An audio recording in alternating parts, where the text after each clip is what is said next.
Hello YouTube, this is Morgan Bannon or Airspeed Prime here. I'm the site super moderator for Avatar: The Last Airbender online .com, and I'm here today to present to you the next edition of Airspeed Discusses.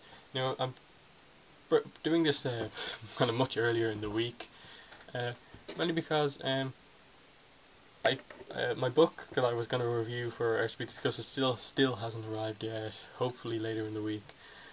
So I'm just going to do this Airspeed Discusses earlier because there is an event going on relating to Avatar this week, and I will get into that in a minute. Now, in relation to videos, kind of my channel, as I said, I'm on Twitter. That's twitter.com/airspeedprime. I'm on Tumblr.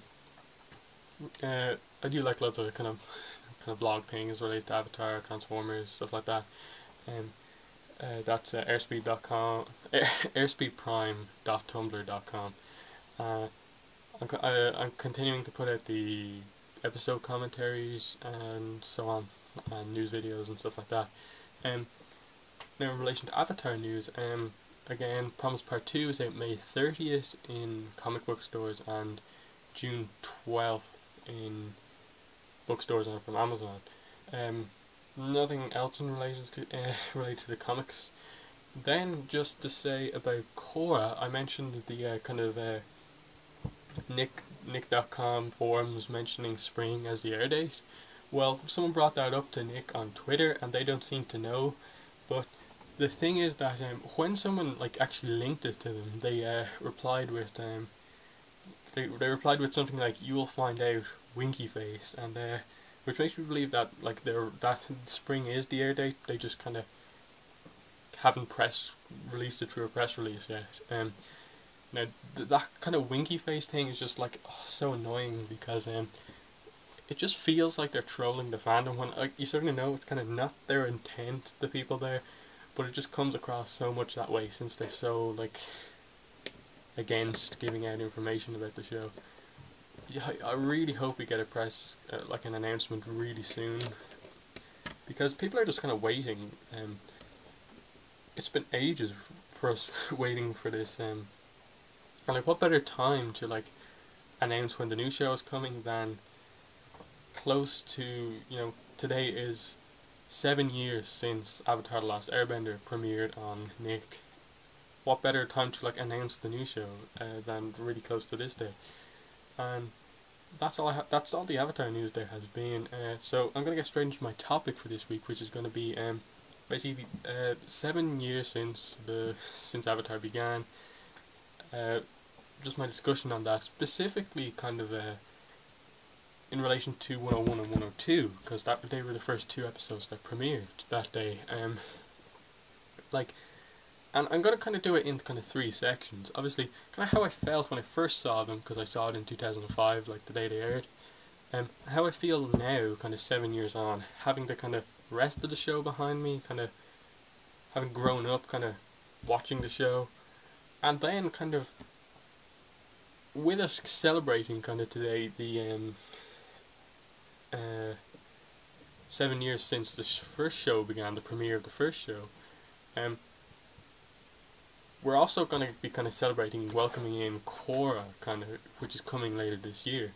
It's going to have its premiere this year, so also talk about what in relation to the Avatar: The Last Airbender premiere, kind of how it kind of will affect kind of how what should be done in relation to the Korra premiere, and in terms of what did the ATLA premiere do good that kind of Korra should follow suit with.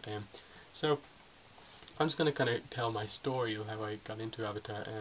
I mentioned this in the kind of how I got into Avatar video, but as I said, it was 2005.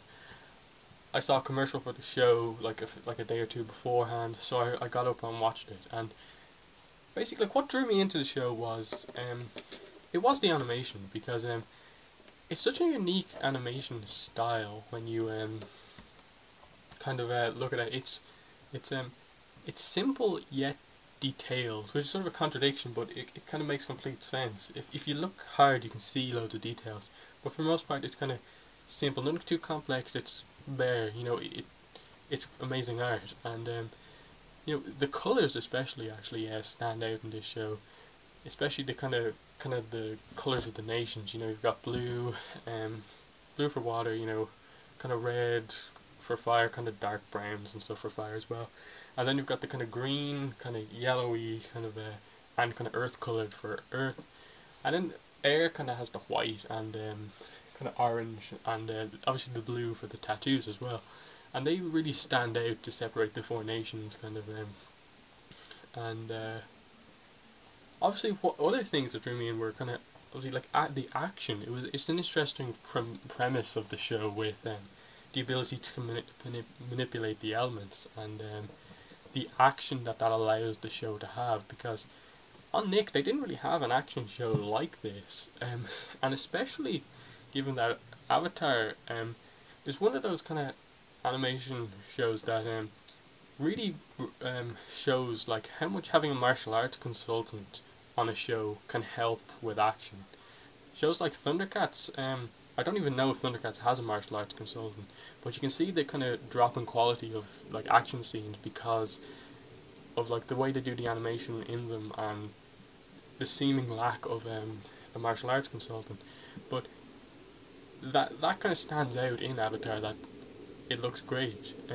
The action scenes are kind of believable. Like obviously they have the bending, which is the kind of magical kind of aspect of the show, but within that it's kind of realistic. You know, it's a punch and fire comes out of their hand. It's not like airbending is really one of the only ones that kind of allows you to kind of jump a massive amount of distance, run really fast. The rest it's got all really kind of realistic, and I like that kind of grounded in realism aspect that the show takes, and especially with the characters, which is one of the other great aspects of the show that even like back then when I was 13 in 2005 I noticed just how unlike any other shows, like you have all these Dan Schneider Nick sitcoms like Drake and Josh, you know, I think iCarly was just about to come out at that time. All those characters are like over the top, so much so that they are not characters as such but more like caricatures, while it is the animation show, you know, Avatar, that managed to have the characters kind of really realistic despite being in this fantasy world. And what the premiere of Avatar does really well, and I even noticed this at the time, is that it introduces them very well. You don't get introduced to a mass amount of characters at the start, because of the what another thing I like about the opening is that it opens up in a kind of very isolated kind of place. It is the Southern Water Tribe, you know, one small village.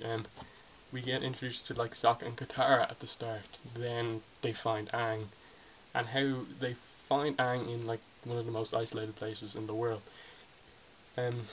It's great that they do not just go straight into like the biggest town in the Avatar world with tons of bending everywhere. No, we start off with a waterbender who can not really bend and a young master airbender. It's it does great world building in the episode, and I think one thing that I think is almost it's never really mentioned that much is the how important the extended opening narration from Katara is for episode 1 is at introducing us into the world. That kind of like half a minute to a minute of her narration instantly tells you what's going on. And another of the things I like is that, you know, it's still straight in with war. It's not like SpongeBob really kind of kiddie. It is war. You know, we see air temples burning in the background. We see these kind of like kind of evil villainous kind of a firebender army, and it just is. It's one of those shows where if you watch that opening narration from Katara, the kind of imagery and stuff like that, how can you not want to watch the rest of the show? And then kind of moving on to how I feel kind of now 7 years on. Kind of obviously kind of growing up with the show, you kind of learn the kind of life lessons in a way that the show teaches you, and then you can kind of notice even more of them as you go back and watch it. I notice now kind of more than ever kind of how mature the show is, in that, you know, war, genocide, and the fact that the war has taken away Katara, and it's kind of torn apart, like no, Sokka and Katara's kind of family. You know, their mother has died, and their father has had to leave to fight in the war, and they don't know kind of if he'll come back and so on. And the way it's left to pretty much Sokka and Katara as kind of like the oldest like kids there to, in a way, keep the Southern Water Tribe together, and kind of how much responsibility there is on that. Even just the role of the Avatar, when it's explained how much responsibility in the whole world that job is, and when you later find out why Aang left, it's really understandable. Yeah, and one thing I notice now, kind of more than before, but than years ago, is the clever way they introduce Zuko as a character.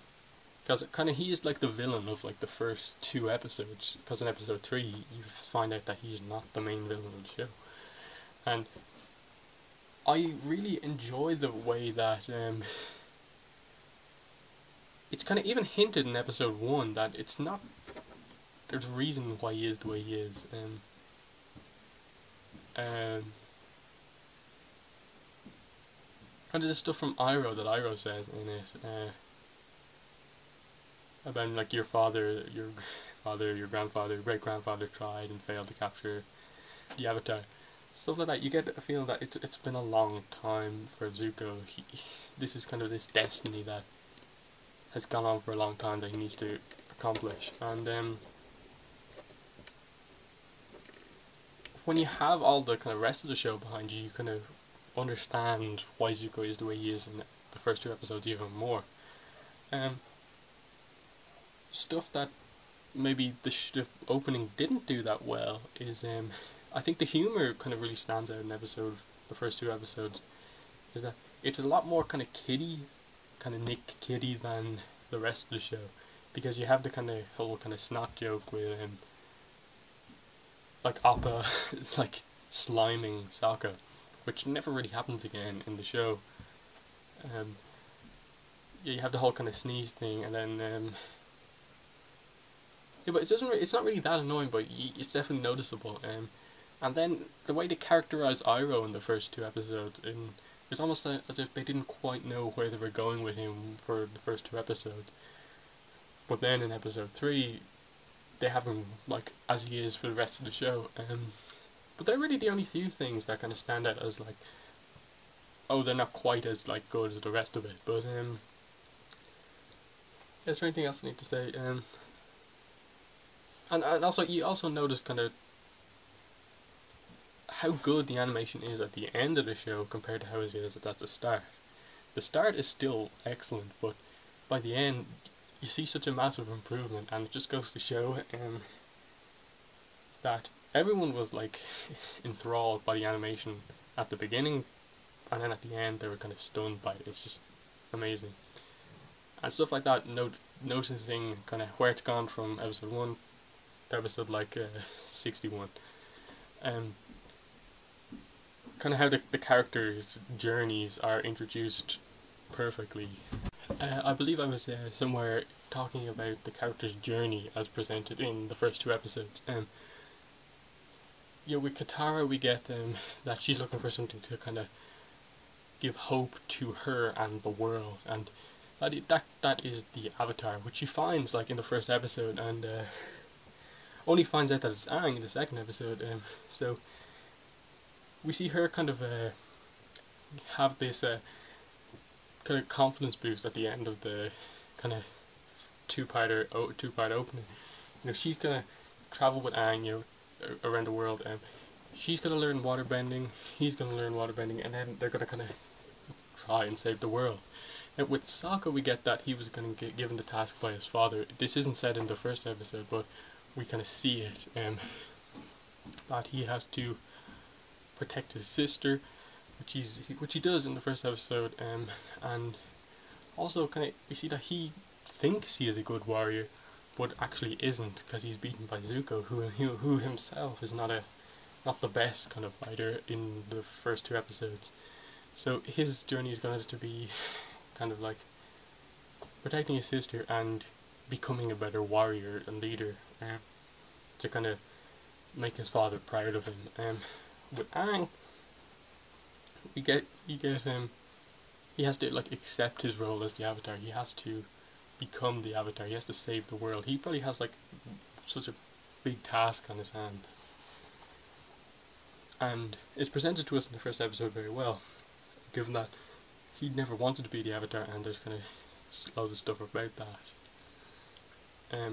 With Zuko, even though he's presented as the villain in the first episode, we do actually get quite a bit of kind of character, like his story that he's going to do. He has to capture the Avatar to restore his honor, to because he's been banished, by his father.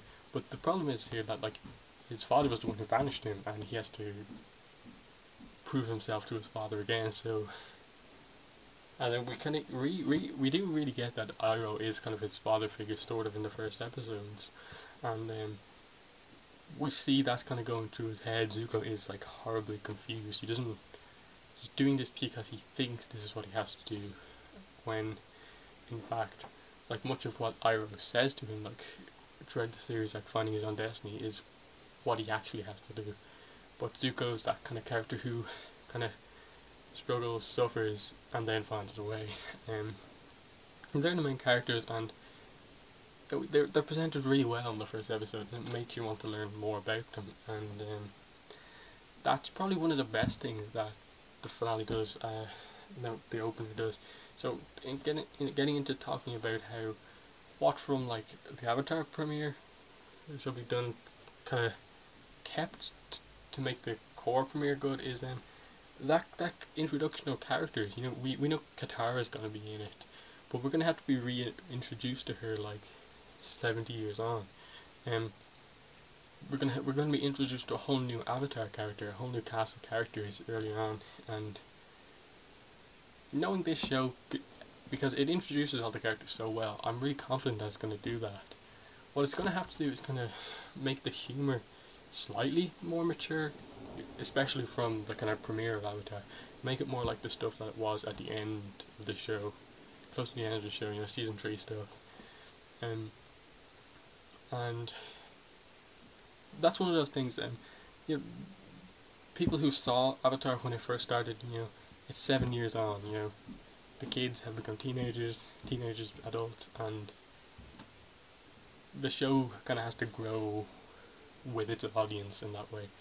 It's still going to be like suitable for all, but there's going to be it has to have those kind of hints that will make the fans realize that stuff has happened between Avatar and Korra. And character introductions is going to have to be done well. Animation, obviously, we've seen some of it, and it looks great. It's really improved. And then I suppose world building is going to be something that's going to have to tackle again, because of how the world has changed so much, and I think they're going to do that really well as well. Also, so the problem is Nick isn't saying much, so you can't really say much about how they're advertising it in terms of like, or how much they're linking it into the original show. I think they should like do a rerun of Avatar: The Last Airbender, kind of ending Avatar: The Last Airbender into the premiere of Korra. That would be the best way to do it, and I think they should, because the future of Avatar is kind of really bright because of just, there's no reason not to have confidence in this creative team as we go into Korra. From what we've seen, the show looks amazing. It looks such a high quality, and it should be. What Nick should do. Nick is kind of as linked into Avatar as any of the actual show stuff. What Nick have to do is realize that Avatar was one of its best shows, one of its most popular shows. It is the show on Nick that probably has the largest kind of intense fandom, and they have to realize that and prioritize it as one of their best shows, and I hope they will do that. That's pretty much my video. Again, comment below if you have anything to say about this. Thank you and bye.